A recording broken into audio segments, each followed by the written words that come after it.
তালাবুল ইলমি ফরিদাতু আলা কুল্লি মুসলিম। প্রত্যেক মুসলমানের উপর শরীয়তে কিয়ামত করা ফরজ। তাহলে আমার রাসূল সর্বপ্রথম বসতেন কোন জায়গায়?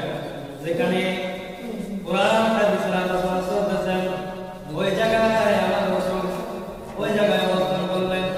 কিছুক্ষণ অবস্থান করার পরে নবী করিম সাল্লাল্লাহু আলাইহি ওয়াসাল্লাম তারপরে পরে যে মজলিস ছিলেন ওইখানে আমার রাসূল নামাজ আদায় করেছেন।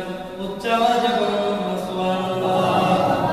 আপনারা আমাকে প্রশ্ন করতে পারেন, হুজুর নবী করিম সাল্লাল্লাহু আলাইহি ওয়াসাল্লাম সাইডে প্রথমে নামাজ আদায় করে তারপরে যেখানে শরীয়তের তালিম চলতেন ওখানে বসতে পারতেন। আমার রাসূল শিক্ষা দিয়েছেন, আপনি যদি শরীয়তের মাসআলা না জানেন, নামাজে ফরজ কয়টি, ওযুর ফরজ কয়টি, কখন আপনি তায়াম্মুম করবেন, কোন সময় আপনার তায়াম্মুম করতে হবে, এই ধরনের শরীয়তের মাসআলা যদি আপনি না জানেন, কিয়ামত